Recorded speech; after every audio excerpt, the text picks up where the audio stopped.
दोस्तों, धर्मेंद्र प्रधान का इस्तीफा जो जंतर मंतर पर प्रोटेस्ट हो रहा है काफी दिनों से, और सोनम वांगचुक भी वहां पर धरने पे बैठे हुए थे, उनको तो पुलिस उठा ली गई।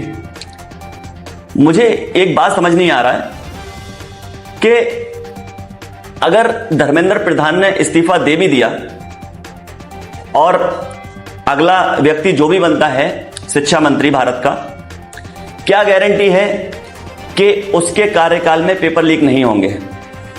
कोई मंत्री, विधायक, कोई भी मंत्री या बीजेपी का या किसी भी अन्य पार्टी का इस चीज की गारंटी लेता है कि इस्तीफा देने के बाद में कि अगला शिक्षा मंत्री उसके राज्य में पेपर लीक नहीं होगा? तो भाई, मेरा मानना यह है कि वहां पर इतनी सारी भीड़ इकट्ठा होकर जो धर्मेंद्र प्रधान का इस्तीफा मांग रही है, मेरा मानना यह है कि बिल्कुल गलत है, मेहनत कर रहे हैं फालतू की। देखो, पहली बात, धर्मेंद्र प्रधान इस्तीफा नहीं देंगे। उसकी भी वजह है क्योंकि पेपर लीक में सिर्फ और सिर्फ उनका ही हाथ नहीं था भाई, ये तो चैन है पूरी, ये पूरी चैन है। अगर इस्तीफा वो देते हैं या उनकी पार्टी उन पर दबाव बना के इस्तीफा दिलवाती है, तो वो कितनों के नाम खोलेंगे? सोचें आप, कितनों के नाम खोलेंगे वो? तो मेरा मानना यह है कि इस्तीफा ना मांगा जाए। और सबसे ज्यादा महत्वपूर्ण जो बात है, जिससे सारी जनता परेशान है, सारे लोग परेशान है, पूरा भारत परेशान है, लेकिन फिर सरकार कैसे बन जाती है? सोचने वाली बात है। देखो, जिस चीज का विरोध करना चाहिए उस चीज का आप विरोध नहीं कर रहे हैं। देखिए, हमारी बातें आपको बुरी जरूर लगेंगी क्योंकि सच हमेशा कड़वा होता है। मैं आपसे फिर कह रहा हूं कि आप कितना भी प्रोटेस्ट कर लें, कितना भी वहां पे लोग इकट्ठा कर लें, सरकार सुनेगी नहीं आपकी।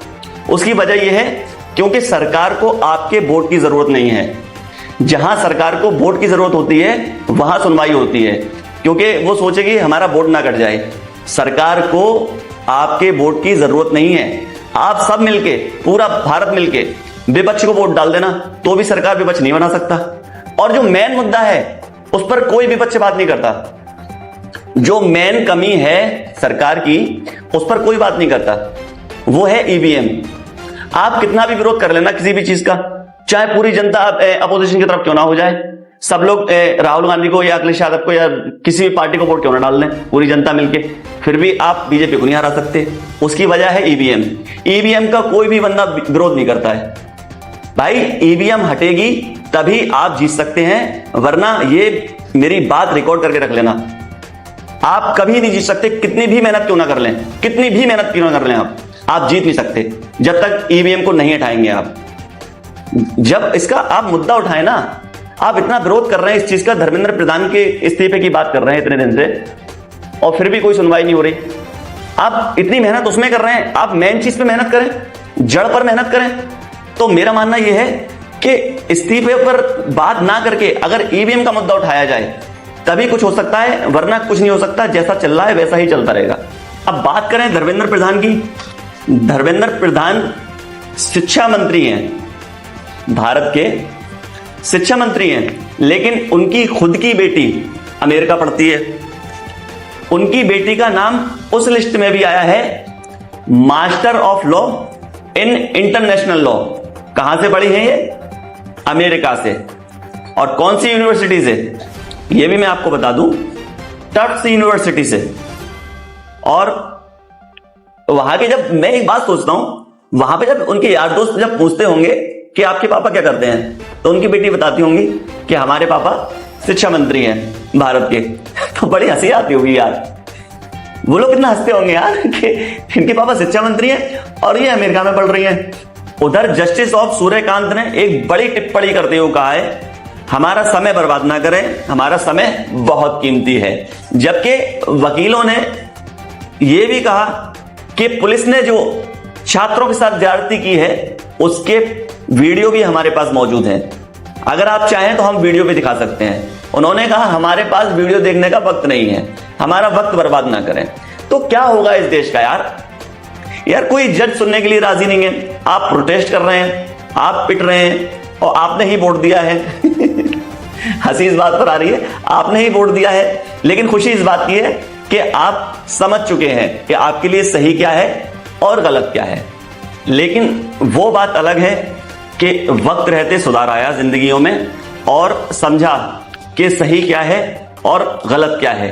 लेकिन आज भी बहुत से लोग ऐसे हैं जिनको अभी तक समझ नहीं आ पा रहा है कि सत्ता में जो पार्टी है वो नौजवानों के लिए और शिक्षा के लिए कितनी सही है और कितनी गलत है। लेकिन फिर मैं कहूंगा कि वहां पर जो छात्र पिटे हैं, जो लाठीचार्ज हुआ है, वो बहुत गलत हुआ है। छात्रों के साथ इतनी घटिया हरकत ये बर्दाश्त नहीं करेंगे लोग, क्योंकि देश में पढ़े लिखे लोग और समझदार लोग आज भी हैं। ये जो भी कुछ हुआ है वहां पर बहुत ज्यादा गलत हुआ है। सरकार को और पुलिस को उनको मारने के ऑर्डर नहीं देना चाहिए थे, लाठी चार्ज के ऑर्डर नहीं देना चाहिए थे। लाठी चार्ज में काफी सारे लोग पिटे हैं वहां के छात्र। अब ऐसा नहीं है कि आपने लाठी चार्ज करवा दिया, उनको पिटवा दिया तो लोगों की भीड़ कम हो गई, लेकिन वहां आज 22 तारीख को उससे भी ज्यादा भीड़ पहुंच चुकी है और वहां पर सब लोग एक दूसरे की मदद कर रहे हैं। अब बात करते हैं कि इतनी पुलिस फोर्स और इतने लोग वहां कैसे पहुंचे, और पुलिस वालों के नेम प्लेट भी नहीं थी। नेम प्लेट क्यों नहीं थी? ये क्या वाकई पुलिस वाले थे या फिर इनको वर्दी पहना के भेजा गया था? मुझे तो नहीं लगता ये पुलिस वाले थे। अब सुनो, अब ये साहिबा कह रही हैं कि गर्मी की वजह से नेम प्लेट नहीं लगाया गया। सुनिए, सारे लोगों ने अपने नेम टैग्स क्यों हटाए? पहने हुए थे, उसके बाद में उतारा, गर्मी की वजह से उतारा है, गर्मी की वजह से उतारा है। सही रीजन पक्का? बस बिल्कुल यही रीजन। अब ये कितनी हंसी की बात है, गर्मी की वजह से नेम प्लेट नहीं लगाया गया। सोचने वाली बात है।